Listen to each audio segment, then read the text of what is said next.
ಪ್ರಾಚೀನ ಕಾಲದಲ್ಲಿ ದೇವತೆಗಳು, ಋಷಿಗಳು ಮತ್ತು ಮಾನವರ ನಡುವಿನ ಸಂಬಂಧಗಳು ಅತ್ಯಂತ ಆಳವಾದ ಮತ್ತು ರಹಸ್ಯಮಯವಾಗಿದ್ದವು. ಬ್ರಹ್ಮಾಂಡದ ಅನೇಕ ಗುಟ್ಟುಗಳು ದೇವತೆಗಳಿಗೆ ಗೊತ್ತಿದ್ದರೂ ಕೆಲವು ರಹಸ್ಯಗಳು ಮಾತ್ರ ಸಪ್ತ ಋಷಿಗಳಿಗೆ ಮಾತ್ರವೇ ತಿಳಿದಿದ್ದವು. ಈ ಕಥೆಯಲ್ಲಿ ನಾವು ಈ ಸಪ್ತ ಋಷಿಗಳ ಅದ್ಭುತ ಶಕ್ತಿ ಕುರಿತು ಮತ್ತು ಅವರು ಬಿಚ್ಚಿಟ್ಟ ದೇವತೆಗಳಿಗೂ ತಿಳಿಯದ ರಹಸ್ಯಗಳನ್ನು ಅನಾವರಣ ಮಾಡೋಣ.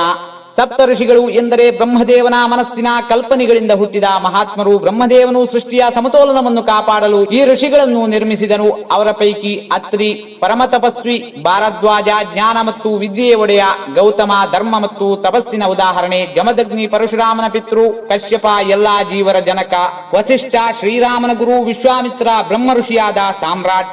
ಈ ಸಪ್ತ ಋಷಿಗಳು ದೇವತೆಗಳಿಗೂ ತಿಳಿಯದ ಕೆಲವು ಬ್ರಹ್ಮಾಂಡದ ರಹಸ್ಯಗಳನ್ನು ಅರಿತುಕೊಂಡಿದ್ದರು. ಸಪ್ತ ಋಷಿಗಳು ಏಕಾಗ್ರ ತಪಸ್ಸು ಮಾಡುತ್ತಿದ್ದಾಗ ಅವರು ಬ್ರಹ್ಮಾಂಡದಲ್ಲಿ 26 ಲೋಕಗಳ ಪೈಕಿ ದಶಮ ಲೋಕ ಎಂಬ ಒಂದು ವಿಶೇಷ ಲೋಕವಿದೆ ಎಂಬುದನ್ನು ಕಂಡುಕೊಂಡರು. ಈ ಲೋಕದ ಬಗ್ಗೆ ದೇವತೆಗಳಿಗೂ ತಿಳಿದಿರಲಿಲ್ಲ. ಈ ಲೋಕದಲ್ಲಿ ಆಧ್ಯಾತ್ಮಿಕ ಶಕ್ತಿಯ ಬಹಳ ದೊಡ್ಡ ಜೋಡಣೆ ಇತ್ತು. ಆದರೆ ಈ ಲೋಕದಲ್ಲಿ ಪ್ರವೇಶಿಸುವ ಶಕ್ತಿ ಬ್ರಹ್ಮದೇವನ ಸೃಷ್ಟಿಯಲ್ಲಿರಲಿಲ್ಲ. ಈ ರಹಸ್ಯವನ್ನು ದೇವತೆಗಳಿಗೆ ತಿಳಿಸುವುದಿಲ್ಲ ಎಂಬ ನಿರ್ಧಾರವನ್ನು ಸಪ್ತ ಋಷಿಗಳು ತೆಗೆದುಕೊಂಡರು. ಯಾಕೆಂದರೆ ಇದು ಕೇವಲ ಬ್ರಹ್ಮಜ್ಞಾನಿಗಳಿಗಷ್ಟೇ ಅನುಭವಕ್ಕೆ ಬರಬೇಕಾದುದೆಂದು ಅವರು ನಿಶ್ಚಯಿಸಿದ್ದರು. ಒಮ್ಮೆ ಮಹಾವಿಷ್ಣು ತಪಸ್ಸು ಮಾಡುತ್ತಿದ್ದ ಸಪ್ತ ಋಷಿಗಳ ಬಳಿಗೆ ಬಂದು ಕೇಳಿದ, ಹೇ ಸಪ್ತ ಋಷಿಗಳೇ, ನೀವು ದೇವತೆಗಳಿಗೂ ತಿಳಿಯದ ಯಾವ ರಹಸ್ಯವನ್ನು ಇಟ್ಟುಕೊಂಡಿದ್ದೀರಿ? ಆಗ ವಸಿಷ್ಠ ಋಷಿ ಭಗವಂತನಿಗೆ ನಮಸ್ಕರಿಸಿ ಹೇಳಿದರು, ಪ್ರಭು, ದೇವತೆಗಳಿಗೆ ಗೊತ್ತಿರುವ ಜ್ಞಾನ ಇಂದ್ರಿಯ ಜ್ಞಾನ, ಆದರೆ ನಮಗೆ ತಿಳಿದಿರುವ ಜ್ಞಾನ ಪರಬ್ರಹ್ಮ ಜ್ಞಾನ. ಈ ಜ್ಞಾನವನ್ನು ಯಾರಿಗಾದರೂ ಹಂಚುವುದು ನಿಷಿದ್ಧ.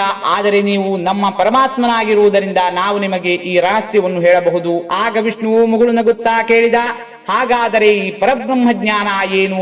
ಆಗ ವಿಶ್ವಾಮಿತ್ರ ಋಷಿಯು ಹೇಳಿದರು, ಪ್ರಭು, ಈ ಜಗತ್ತಿನ ಎಲ್ಲದಕ್ಕೂ ಒಂದು ಮೂಲ ಕಾರಣವಿದೆ. ದೇವತೆಗಳು ಈ ಸೃಷ್ಟಿಯ ರಚನೆ, ಪಾಲನೆ ಮತ್ತು ಲಯವನ್ನು ಅರ್ಥೈಸಿದ್ದಾರೆ.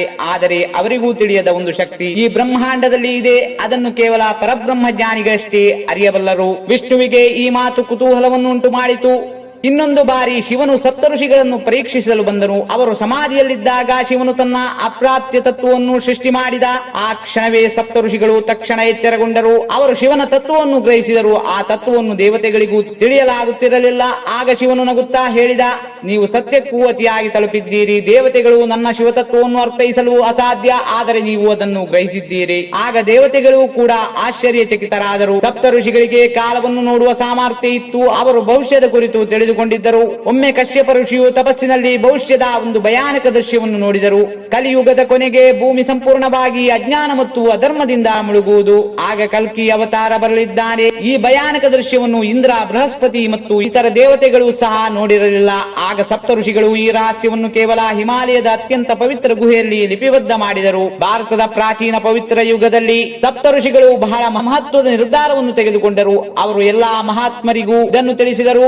ಪರಬ್ರಹ್ಮ ತತ್ವವೇ ಪ್ರಪಂಚದ ಪರಮ ಸತ್ಯ. ಶಿವ, ವಿಷ್ಣು ಮತ್ತು ಬ್ರಹ್ಮ ಈ ಮೂವರ ಶಕ್ತಿ ಒಂದೇ ಮೂಲದಿಂದ ಬರುತ್ತದೆ. ಬ್ರಹ್ಮದೇವ ಇನ್ನೂ ಅನೇಕ ಶಕ್ತಿಗಳು ಇದ್ದರೂ ಅವುಗಳ ಅರಿವು ಕೇವಲ ಸತ್ಯಜ್ಞಾನಿಗಳಿಗೆ ಮಾತ್ರ ಲಭ್ಯವಿದೆ. ಭಗವಂತನ ಸನ್ನಿಧಿಯಲ್ಲಿ ಮಾತ್ರ ಈ ಜ್ಞಾನವನ್ನು ಪಡೆಯಲು ಸಾಧ್ಯ. ಈ ಮಾತುಗಳನ್ನು ಕೇಳಿದ ಅತಿ ದೊಡ್ಡ ಋಷಿಗಳು ಸಹ ಅಚ್ಚರಿಪಟ್ಟರು. ಇಂದು ನಾವು ಬ್ರಹ್ಮಾಂಡದ ಅನೇಕ ರಹಸ್ಯಗಳ ಬಗ್ಗೆ ಕೇಳುತ್ತಿದ್ದರು. ಅವರಿಗೇನು ಇನ್ನೂ ಅದೆಷ್ಟೋ ತಿಳಿಯದೆ ಉಳಿದಿವೆ. ಆದರೆ ಸಪ್ತ ಋಷಿಗಳು ಅವರ ದಿವ್ಯ ಜ್ಞಾನ ಮತ್ತು ಪರಮ ತಪಸ್ಸಿನ ಶಕ್ತಿಯಿಂದ ಈ ರಹಸ್ಯಗಳ ಬಗ್ಗೆ ಅರಿತುಕೊಂಡಿದ್ದರು. ಅವರೇ ಮಾನವ ಕುಲಕ್ಕೆ ಜ್ಞಾನ ಬೆಳಕು ತಂದುಕೊಟ್ಟವರು. ನಾವು ಅವರ ಹಾದಿಯನ್ನು ಅನುಸರಿಸಿದರೆ ಈ ಬ್ರಹ್ಮಾಂಡದ ಅಜ್ಞಾನವನ್ನು ತೊಡೆದು ಹಾಕಬಹುದು, ಜ್ಞಾನ ಪ್ರಭೆಯನ್ನು ಪಡೆಯಬಹುದು. ಹೇ ಸಪ್ತ ಋಷಿಗಳೇ, ನಮಗೆ ಜ್ಞಾನವನ್ನು ಕರುಣಿಸಿ